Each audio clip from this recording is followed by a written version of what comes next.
Hi guys, and welcome back to our channel. I hope you like the first instalment. Hopefully you like this one a little bit more. So today we're going to be talking about A New Hope. So we are Dudes of the Galaxy.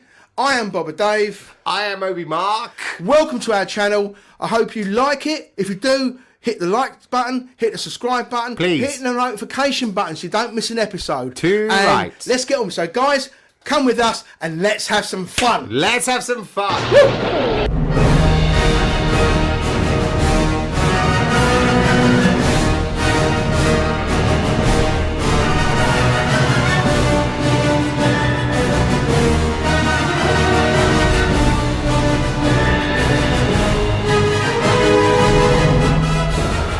Episode 4. Episode 4. So, today. Mark, episode 4 has a big means a lot to me. I know it means a lot to you.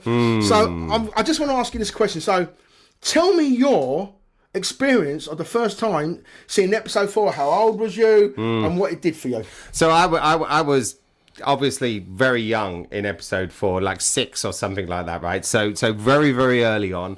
I remember I'd seen nothing like it. Nothing like it. I remember I said in the last episode when the shit came over, I was like, chills on the back of my neck. It was that kind of stuff. Oh, wow. But the biggest impact on me was the Vader situation, right? I mean, the guy. When he came through that. When the guy came through the door after they'd slaughtered everybody, right? You get a sort of presence from him immediately. You know what I mean? It's like one of those situations. You knew he was bad before they told you. And when he walked through and then he crushed some guy's throat. Yeah, asking where the Death Star level planes are. And the way he treated Princess Leia, popped her in a jail.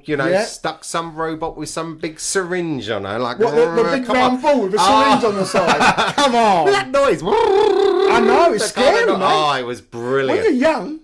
It was so good. There are so many things I can talk about on episode 4. I mean, the Jawas I really enjoyed. The droids obviously were great. Yeah. I loved Tatooine. Yeah. The two sons. So in another episode, I'm going to be talking about when I went to the Cantina bar at Disney, right? Yeah, we could do a whole episode. We'll do a whole episode on Disney. Absolutely. That thing, right? That's coming. I loved the Cantina bar. The blue Did you feel mill. like you was there? Well, while I was in Disney, like who's actually in the canteen? It could have done with a few more bounty hunters walking around, but overall there was blue milk. There was a DJ. Was there a hammerhead? A what? A hammerhead. No, it was not a hammerhead. Or a walrus man. No. Or someone that's got a death sentence in 3 or 2 systems or whatever he's got. Right? I'm wanted man. Quite right. I'll be careful. You be dead. We both watched episode 4 this week, just so that we were clued up on it. Absolutely. But damn, did it have something. And the other thing, it started me on my journey. Right, I think that's the important thing. With?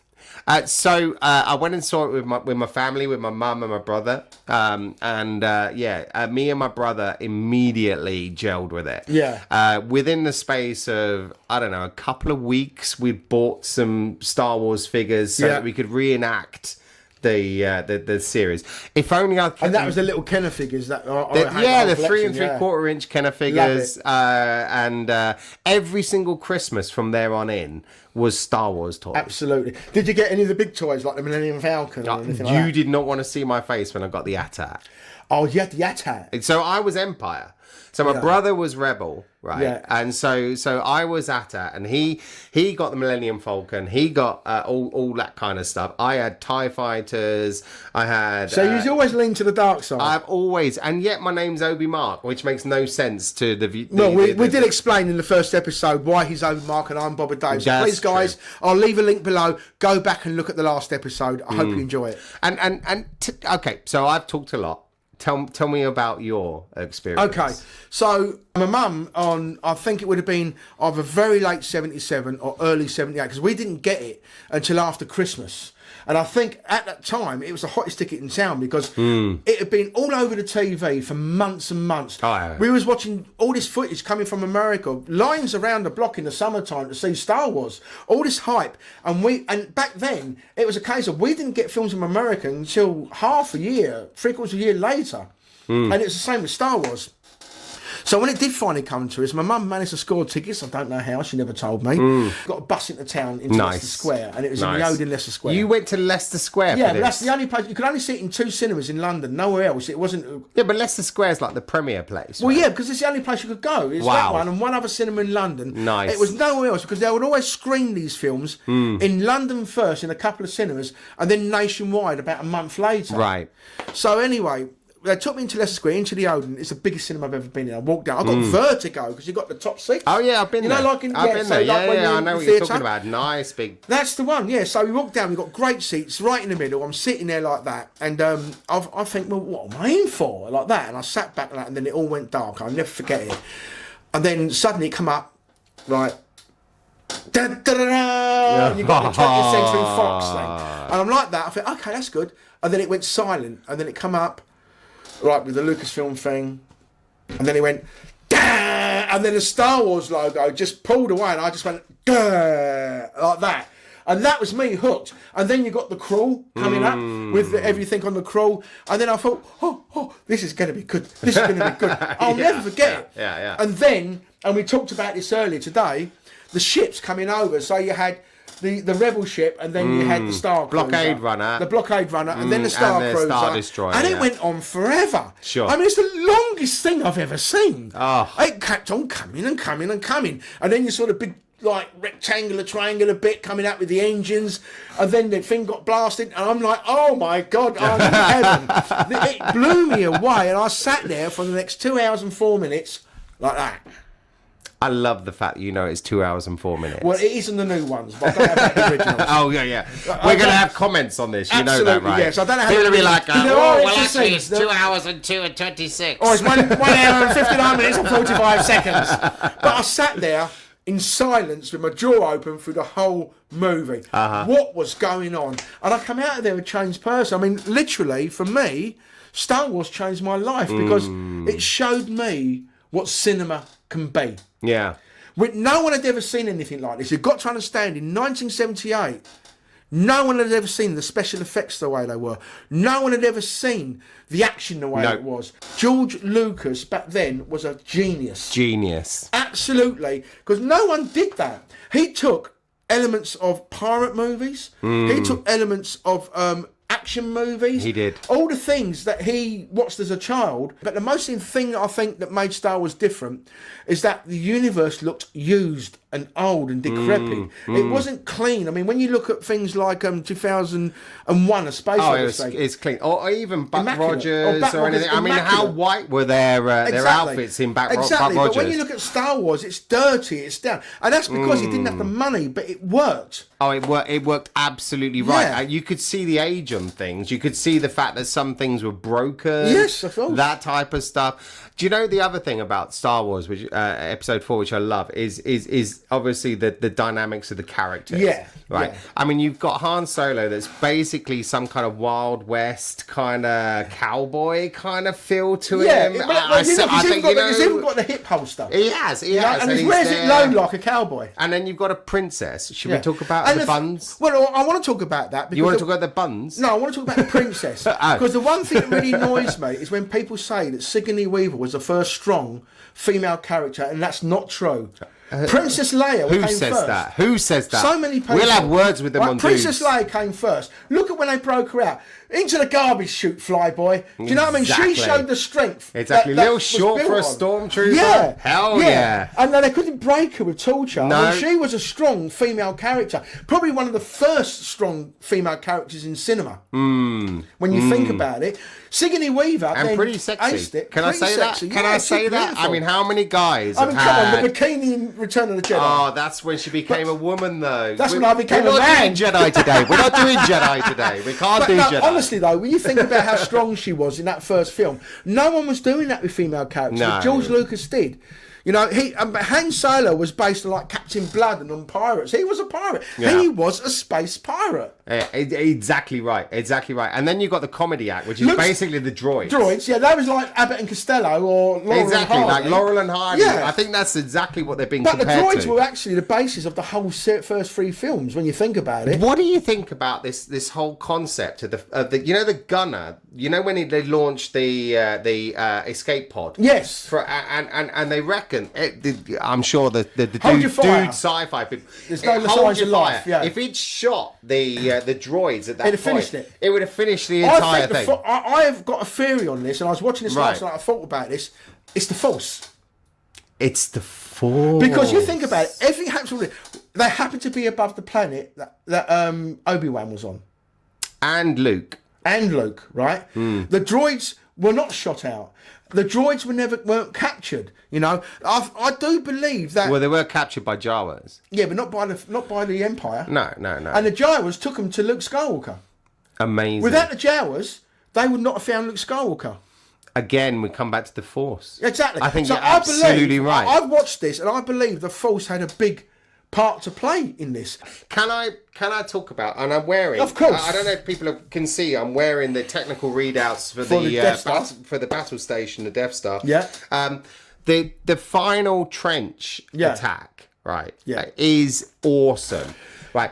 But there's a couple of things I have issues with, right? A couple of things, right? So the first thing is, right, they're flying along, right, and they have to fly along this trench to blow up the Death Star, right? Why don't they get closer? Why don't they just go in, swoop, do their thing, fly out, right? Yeah, instead of being blown apart. But also, another thing that I had a problem with, right, is when the Death Star came out at light speed and approached for the planet Yavin. Yeah. Why didn't it come on the right side? Good point. Why did it have 30 minutes? 30 minutes!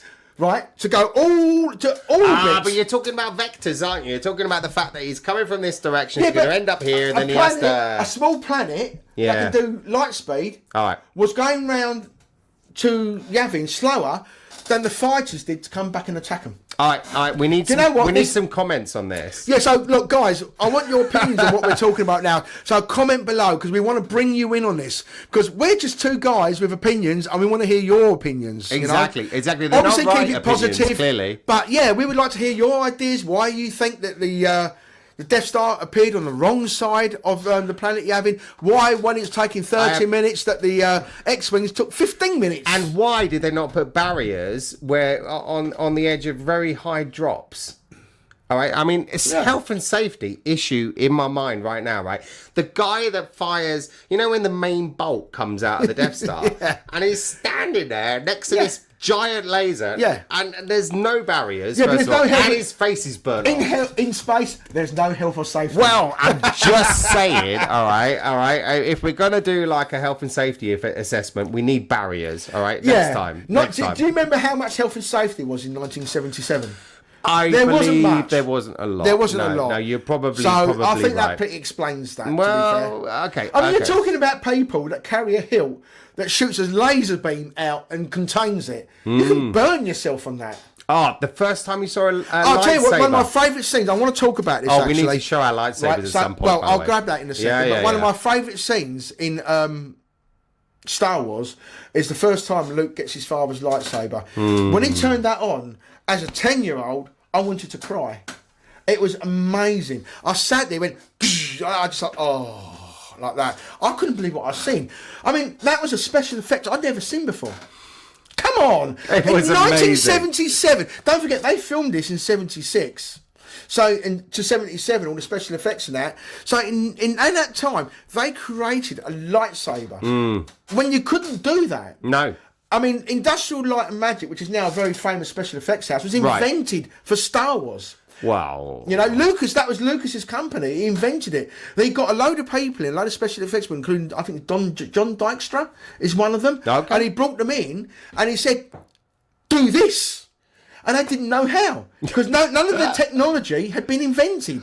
I want this. how do we do it? Yeah. I mean, you guys, there's a lot of making ofs out there for original Star Wars.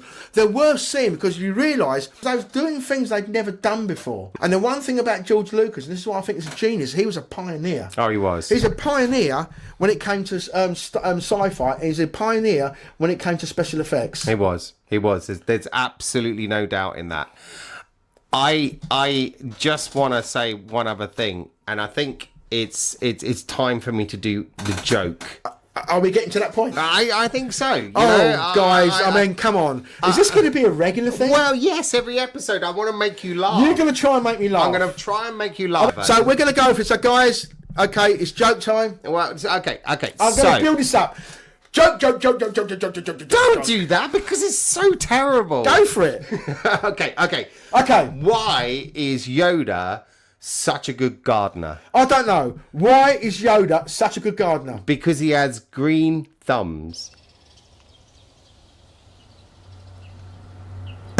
Okay, guys, so thank you for tuning in. I hope you enjoyed this episode.